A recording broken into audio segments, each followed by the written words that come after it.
Imagine what's possible when learning doesn't get in the way of life.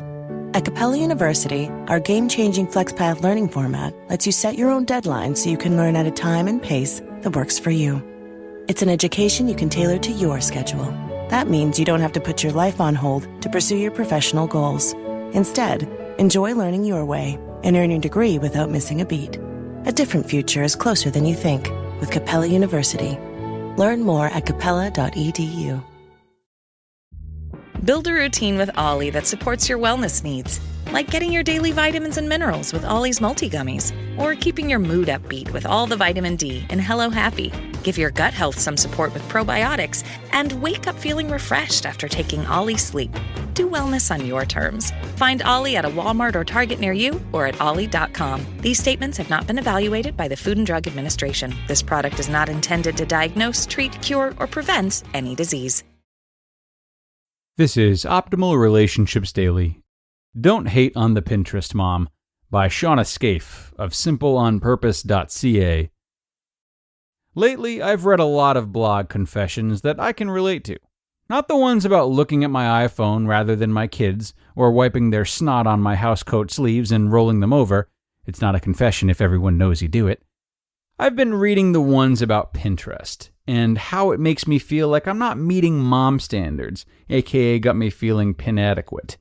I mean, there's always going to be that one overachiever mom who tries to make her whole life pin-worthy. You know, the one who throws her 2-year-old a birthday with sandwich sculptures of Dora, individual homemade yurts for each kid to nap in, and rainbow-dyed organic handmade candles in the 3D interactive jungle cake. You find yourself cursing her as you are sitting on her stupid dual-flush toilet wiping with a stupid toilet paper origami swan and washing in her stupid rock-filled sink with vegan handmade stupid soap derived from her neighbor's kitchen scraps. Oh? What's that? You saw it on Pinterest. I've only met one mom like that, and I got over it by the time I was stuffing my face with cake. She was an overachiever, but she made awesome cake, of course she did. But I still love Pinterest. I love seeing great organization ideas or adorable, doable themed birthdays. I love putting together ideas and aspirations and visions that I didn't even know I had and or may never get the time to attain. But Pinterest and mom bloggers didn't invent these things. It's not new. I remember a princess birthday with handmade tiaras and the Barbie cake, an Easter with Rice Krispie baskets and handmade matching outfits for me and my Cabbage Patch Kid. I'm sure my mom was buying all the Women's World and homemaking magazines available and dog-earing all the projects she hoped to do. I'm also sure there was some other mom rolling her eyes at my mom's pineapple-shaped invitation to her Hawaiian luau dinner party. That was really an excuse to drink pina coladas, put flowers around necks, and joke that you got laid. The only verifiable fact in this statement is that my mama does make a mean pina colada. I enjoy a good DIY. I usually will make something rather than buy it, but I've had a lot of fails, so many I stopped taking pin-fail photos, and I still haven't mastered how to keep my toilet paper on the holder or keep a kitchen herb alive. I've even had to take a little break from certain bloggers or Instagrammers who made it look too flipping easy to keep their brood of naturally birthed kids well-behaved in public. Their house run on the Dewey Decimal System with the latest decor trends, and themselves sensibly and stylishly pulled together. That's not real life. Not mine, at least. But I still try. And I don't want the fear of being judged by another mom to keep me from sharing a project that I'm passionate about. It's easy to hate on the Pinterest mom. But at the end of the day, you have to respect something that is there. The passion. Being a mom, especially a stay-at-home mom, can sometimes feel like you are drowning in a sea of dishes, diapers, demands, meal times, and routines. This day-in, day-out routine can be relentlessly boring. You need something more than monotony. Once you've become bored, or resentful, or frustrated, or have lost sight of the value you have as a mother and wife, maybe you have lost your passion. When you lose your passion, you risk losing your ambition and joy. You start running on autopilot. Been there, done that. And it ain't a pretty thing for you and everyone around you.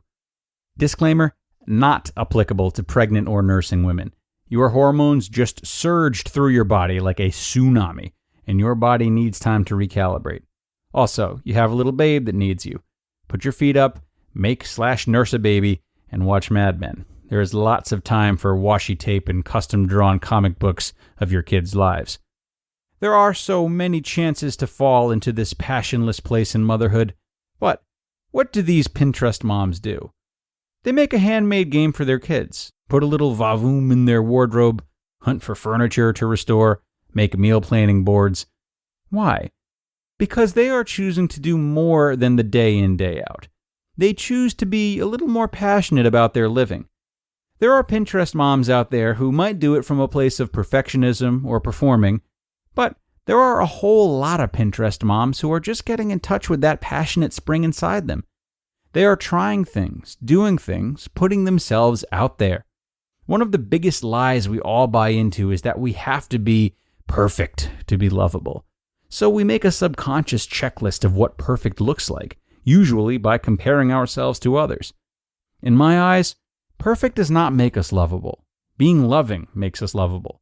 And where there is love, there is passion. Look for passions in your own daily life. Maybe it's in how you peel an orange, the way you braid your girl's hair, how you stake your beanpoles, collecting stamps, or memorizing the lyrics to I've Been Everywhere. It can be anything at all, but it doesn't have to be everything. So before you judge that mom who stayed up all night to make Cookie Monster cupcakes for their 2-year-old's birthday party, even if they didn't work out, put away your measuring stick and tell her they are great and eat one like Cookie Monster to give those cupcakes the respect they deserve. You just listened to the post titled, Don't Hate on the Pinterest Mom, by Shawna Scafe of simpleonpurpose.ca. Hey there, Ryan Reynolds here. It's a new year, and you know what that means. No, not the diet. Resolutions.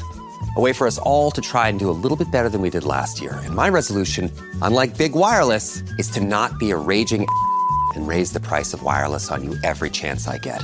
Give it a try at mintmobile.com/switch. $45 upfront payment required, equivalent to $15 per month. New customers on first 3-month plan only. Taxes and fees extra. Speed slower above 40 gigabytes on unlimited. See mintmobile.com for details.